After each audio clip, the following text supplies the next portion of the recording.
Voice of Indonesia.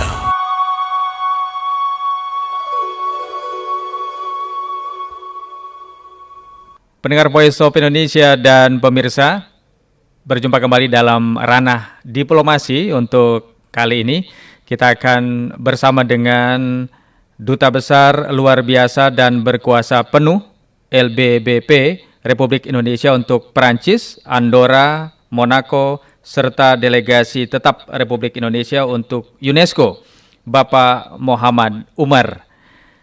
Saya langsung sapa beliau. Selamat bergabung, Pak Dubes Umar. Selamat sore waktu Jakarta dari Paris, dari salam hangat selalu untuk semua pendengar RRI. Baik, terima kasih sudah menyempatkan waktu bersama Voice of Indonesia, Pak Dubes. Terima kasih sudah diberi kesempatan juga untuk berbincang. Pendengar dan pemirsa, kita akan membahas tentang Kedutaan Besar Republik Indonesia di Paris yang membuka kelas BIPA, Bahasa Indonesia untuk penutur asing, dan kita juga akan nanti membahas topik-topik lain seputar kinerja, kemudian tugas-tugas KBRI di Paris khususnya dengan Pak Dubes Umar. Baik, Pak Dubes, terkait dengan kelas BIPA ini. Di KBRI Paris, saya mendengar informasinya ini sudah dimulai ya sejak 27 Maret yang lalu. Apa betul, Pak? Betul, Mas. Betul. Jadi, tapi bukan yang pertama kali.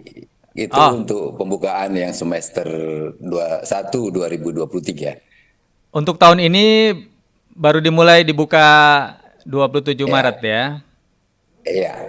Baik. Ya, yang sebelumnya sudah. Jadi sejak saya tiba, bahkan mulainya 2008 malahan. Yang pionirnya dulu, Mas. 2008 sudah mulai ada kursus, tapi memang namanya belum BIPA ya. Yang formal baru BIPA itu ditetapkan belakang oleh Kementerian Dikbud. Tapi setiap tahun, tiap semesternya bahkan selalu diadakan. Baik. Dan Ya. pesertanya juga cukup antusias, kabarnya ada 64 orang, Pak ya? Untuk Betul ya? semester ini betul, ada 58, Oh, baik. Ya, itu dari 3 kelompok ya, kelompok pemula, kelompok menengah, dan satu lagi yang kelas baru kita buka mulai semester ini adalah ya bahasa Indonesia untuk bisnis. Oh, ini baru, Ya, kelas baru ya? kelas baru, ya. Baik. Nah, itu terdiri dari warga negara mana saja, Pak Dubes? Iya, secara umum sebetulnya dapat dikatakan warga negara Perancis atau mereka yang berbahasa ibunya bahasa Perancis. Oke. Jadi sebagian besar mereka yang tinggal di Perancis di berbagai kota, tapi juga ada beberapa yang tinggal di luar. Kemungkinan juga bukan warga negara Perancis karena ada peserta yang dari Belgia, dari Swiss, ya, dari Madagaskar bahkan, Oh, dan ada yang dari Bandung. Unik ini, ada warga negara asing ya yang tinggal di Bandung untuk satu program di sana, itu ikut juga kursus baik. ini. Jadi boleh dikatakan ekspatriat yang ada di Paris dan juga Ya, di Bandung ikut serta juga. iya, iya. Tapi basisnya mereka yang frankofonik ya, yang berbahasa ibunya bahasa Prancis. Baik, baik. Berarti tadi untuk 4 tingkatan ya, pemula, Tiga. 3 dan satu kelas bisnis. Pemula, menengah, ya, dan kelas bahasa Indonesia untuk bisnis. Baik. Pak Dubes Umar, saya ingin tahu sebenarnya alasan mereka untuk ikut kelas BIPA di KBRI Paris ini apa, Pak? Mungkin dari yang mereka ungkapkan seperti itu? Iya, iya, ada beberapa motivasinya. Di antara mereka untuk mengetahui umumnya memang budaya dan lebih mengenal budaya bahasa Indonesia dan Hmm. bahasanya melalui belajar bahasa Indonesia. Hmm. Ada yang akan melakukan atau Mhm. bekerja di Indonesia di perusahaan Prancis misalnya atau dalam rangka pertukaran Mhm. apakah pelajar atau pengajar atau tugas bisnis ya.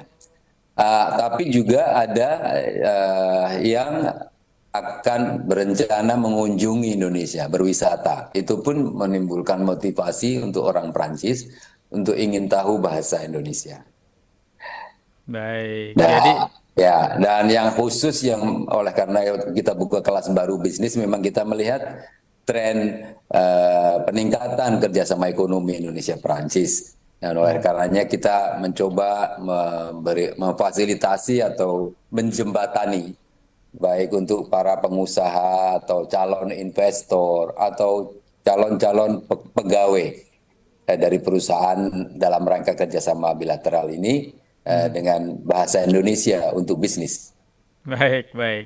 Nah, kalau melihat Ya, alasan-alasan mereka yang Bapak ketahui begitu, eh, ini pertanda apa? Presiden apa untuk kita bangsa Indonesia ketika ada penutur asing begitu ingin belajar bahasa Indonesia? iya, antara lain tentunya adalah satu citra ya, satu pemahaman yang lebih baik tentang Indonesia, tentang peran Indonesia, Mhm. dan tentang berbagai elemen bangsa yang menurut para peserta ini atau menurut warga negara sahabat menarik untuk didalami lebih lanjut. Mhm. Tapi juga ini bukan sesuatu yang instan kalau melihat prosesnya cukup lama ya. Kita sudah start mengenalkan dan eh, kerjasama secara global, kerjasama bilateral, kerjasama regional, dan juga peran-peran internasional yang dilakukan Indonesia. Antara Baik. lain terakhir di G20 itu juga tentunya mengangkat satu ketertarikan atau visibilitas tentang Indonesia di Oke. kalangan masyarakat Prancis. Tapi yang menarik adalah paling tidak KBRI sudah berhasil menarik atau mengenalkan bahasa Indonesia sehingga mereka tertarik begitu ya, Pak ya? Alhamdulillah, iya, dan ini yang nyata, dan itu kalau menurut kami merupakan satu capaian tersendiri Hmm. karena dengan bahasa artinya mereka memahami budaya secara lebih dalam, Mhm. memahami Indonesia dalam berbagai aspek secara lebih dalam pada tingkat masyarakat, pada Ya. tingkat istilah kalau di hubungan dua negara itu people to people. Ya. Sehingga ini kita harapkan memperkuat saling pengertian antar dua negara dan dalam jangka panjang tentunya ini yang merupakan basis bagi kuatnya atau perkembangan kerjasama bilateral Indonesia dan Perancis. Baik. Ketika mereka nanti menguasai bahasa Indonesia, maka people to people tadi itu akan berjalan dengan baik. Begitu ya, Pak ya? Ya, Oke. jangan baik dan menjadi basis untuk pengembangan kerjasama yang lain. Siap, baik. Nah, kalau begitu bagaimana dengan pengajar yang katakanlah memberikan pemahaman bahasa Indonesia kepada mereka, Pak? Apakah didatangkan dari tanah air atau memang yang sudah ada di KBRI Paris? Ya, alhamdulillah ya, kali sampai saat ini adalah mereka-mereka guru-gurunya yang bersertifikat tentunya Mhm. ada di Perancis semua. Ada Oh. yang di KBRI Paris sebagai pegawai Mhm. dan ada juga masyarakat Indonesia yang tinggal di Perancis yang memiliki sertifikat sebagai pengajar BIPA. Dalam hal ini tentunya kita juga bekerja sama dengan Kementerian Pendidikan dan Kebudayaan dan Ristek dalam hal penyusunan kurikulum, penyusunan bahan-bahan maupun cara-cara basis untuk pegangan para guru dan penilaian bagi para siswanya. Baik. Bagi kami ini menarik, Pak, karena dibuka sejak 2008 ya. Dan Betul. selalu ada peminatnya. Nah, kira-kira Ya, sudah berapa banyak, Pak, lulusan kelas BIPA khusus di pernah KBRI Paris? dicoba kita hitung ada lebih dari 500 Mas, 560-an. Wow, banyak juga Pak Dubes ya. Iya, Itu iya, lumayan. trennya bagaimana, Pak? Dari tahun ke tahun Dari minatnya. tahun ke tahun meningkat, Mas. Sebetulnya memang ada penurunan malahan. Memang ini satu satu apa fenomena menarik kalau di masa COVID Mhm. sempat lebih tinggi dalam satu semesternya sempat ada 90-an peserta, 90 lebih. Tapi sekarang berkurang. Jadi mungkin mungkin kesempatan orang di rumah semasa COVID itu mendorong minat juga atau Mhm. karena ada waktu yang lebih longgar. Baik, baik. Nah, dengan berlangsungnya setiap tahun kelas BIPA terus diadakan dan peminatnya ada terus. Berarti selain sukses mengenalkan bahasa Indonesia atau budaya Indonesia ke eh, orang luar Indonesia, juga diplomasi kebahasaan oleh KBRI Paris ini berpengaruh juga ya terhadap perkembangan kerjasama Indonesia dengan negara-negara luar, khususnya di Perancis. Nah ini sebenarnya visi apa sih Pak yang sejak dulu itu dicanangkan oleh KBRI? Ya, ya KBRI tentunya dalam pengenalan budaya dan bahasa ini tidak independen ya. Kita tentunya juga melaksanakan eh, kebijaksanaan dari pusat, Hmm. Pak Agus. Memang kita program internasionalisasi bahasa Indonesia ini juga merupakan program nasional Ya. dan di beberapa negara juga dilaksanakan. Tapi di Paris kita memang sudah melaksanakan lebih awal sebagai bagian dari promosi citra, promosi budaya Indonesia di Perancis. Hmm. Kita juga selain kursus mendapat sambutan baik, sudah ada beberapa universitas yang mengajarkan bahasa Indonesia secara resmi dalam kurikulum mereka. Oh. Dan selain bahasa, juga ada beberapa universitas yang memiliki jurusan etnomusikologi, itu Mhm. juga mengajarkan gamelan misalnya. Hmm. Dari beberapa elemen budaya kita memang sudah mulai dikenal Itu dengan dulunya kuat. dirintis oleh KBRI. KBRI, ya, ya, dari Baik. KBRI. Dan secara paralel juga karena KBRI Paris juga menangani kerjasama Indonesia dengan UNESCO, lembaga PBB, Badan Khusus PBB yang menangani pendidikan dan kebudayaan serta penelitian. Juga banyak kegiatan atau telah banyak kalau teman-teman dari Indonesia ingat adalah menginskripsi atau mencatatkan warisan-warisan budaya Indonesia, Oke. termasuk gamelan, termasuk batik, termasuk pencak silat, noken, Mhm. dan juga situs-situs sejarah, situs-situs geopark Indonesia yang utama, yang besar, yang sudah diinskripsi sebagai bagian dari warisan dunia di Oke. UNESCO. Dan itu menjadi satu akumulasi elemen-elemen kuat apa nih ya, legasi-legasi dan juga fundamen budaya serta eksistensi Indonesia Iya. yang dipahami oleh masyarakat nasional khususnya di Prancis. Baik, keberadaan Indonesia yang terwakili oleh adanya KBRI di negara-negara termasuk Prancis, itu artinya memiliki peran strategis ya Pak ya untuk mendorong bagaimana bahasa Indonesia diakui dengan budayanya sekaligus juga seperti yang Bapak sampaikan tadi ya, masuk ke Betul, pengakuan UNESCO. Hmm, betul Mas. Ya, ya. oke. Dan itu tidak akan pernah berhenti Pak ya, diplomasi itu akan terus dilakukan. Ya, insya Allah Mas. Jadi harus selalu lebih maju ya. Jadi ada akumulasi capaian. Kita Mhm. juga memprogramkan kerjasama dan pertukaran yang lebih kuat dari sisi budaya, dari sisi ekonomi, Mhm. dan dari sektor-sektor yang terus berkembang secara internasional maupun yang menjadi kepentingan antara Indonesia dan Perancis. Baik. Nah, Pak Dubes Umar, Indonesia kan kaya sekali ya budayanya, termasuk juga sekarang kita memasuki bulan Ramadan. Ini memang Ya. tradisi umat Muslim di berbagai negara kan berbeda-beda. Termasuk juga di Indonesia memiliki Hmm. ragam budaya dalam menyambut Ramadan. Kalau terkait dengan Ramadan ini, apakah ada juga pengenalan budaya Indonesia di Paris?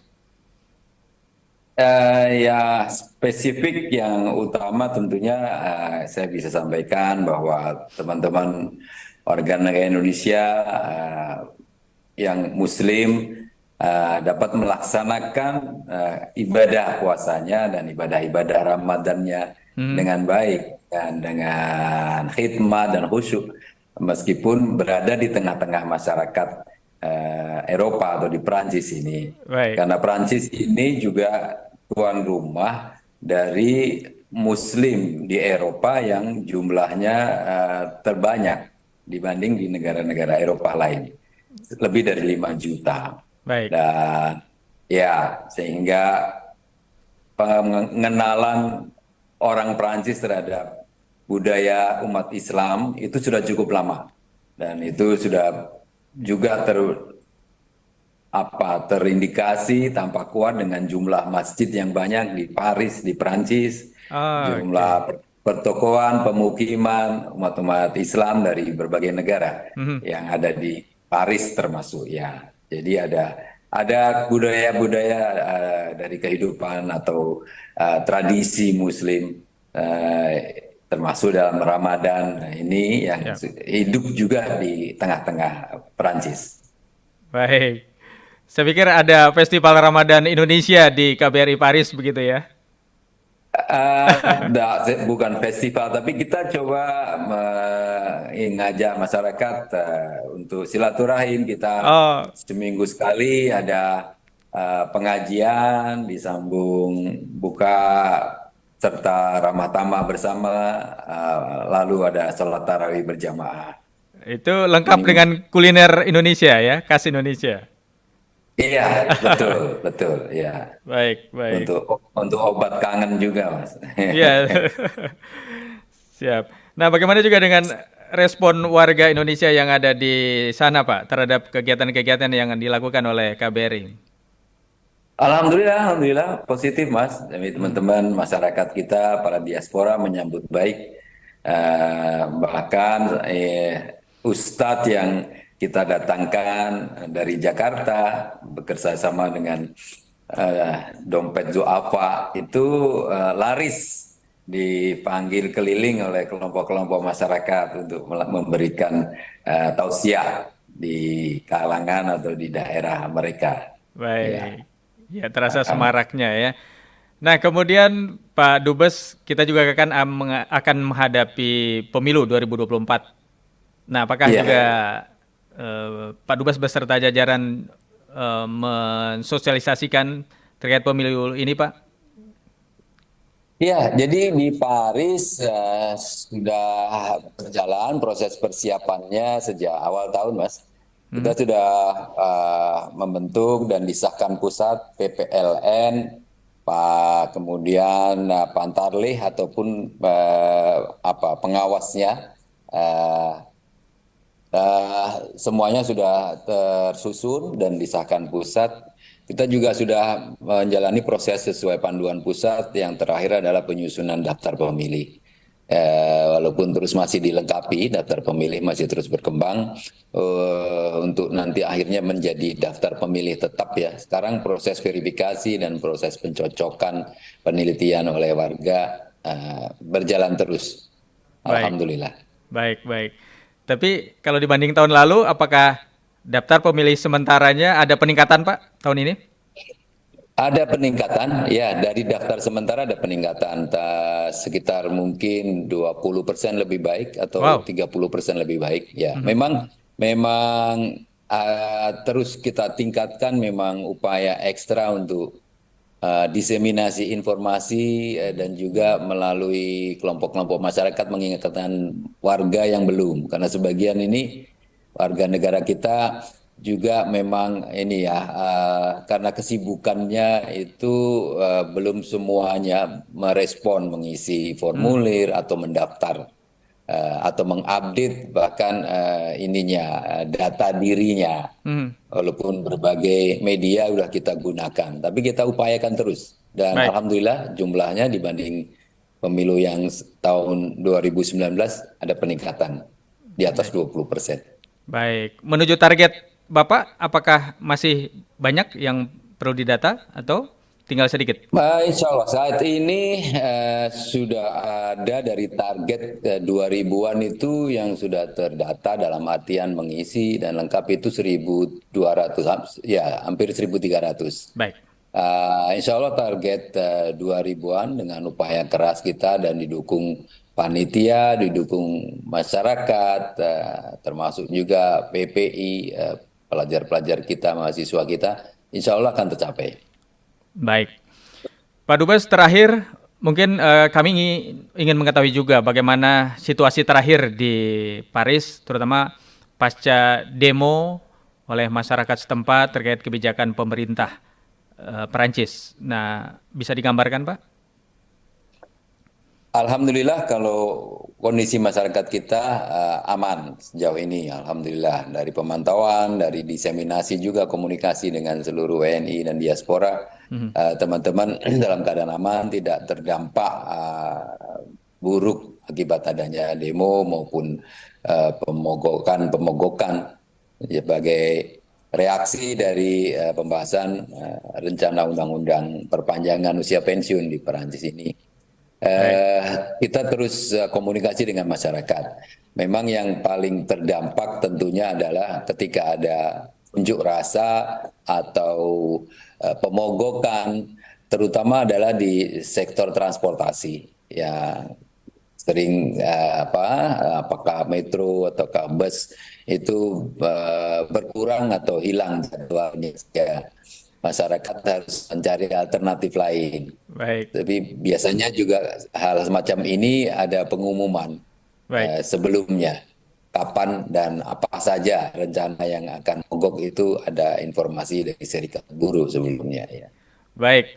Pak Dubes, masih ada sisa waktu setengah menit lagi. Mungkin ingin menyampaikan pernyataan penutup, silakan. Terima kasih kepada Radio Republik Indonesia atas kesempatan bagi KBRI Paris untuk berkomunikasi menjelaskan program-programnya. Karena saya yakin melalui komunikasi ini masyarakat juga selain terinfo, terupdate tentang kegiatan dan hubungan Indonesia dengan Perancis juga dapat memberikan dukungan serta tentunya juga ikut mendiseminasi apa-apa yang menjadi kepentingan Indonesia dan kemajuannya di Prancis ini. Sekali lagi terima kasih dan kita terus ingin membina komunikasi yang baik ini. Baik, terima kasih kami ucapkan kepada Bapak Muhammad Umar, Duta Besar luar biasa dan berkuasa penuh Republik Indonesia untuk Perancis, Andorra, Monaco, serta delegasi tetap Republik Indonesia untuk UNESCO yang sudah menyempatkan waktu berbincang di ranah diplomasi Voice of Indonesia. Sampai jumpa dan tetap bersama Voice of Indonesia dari Indonesia untuk dunia. Voice of Indonesia.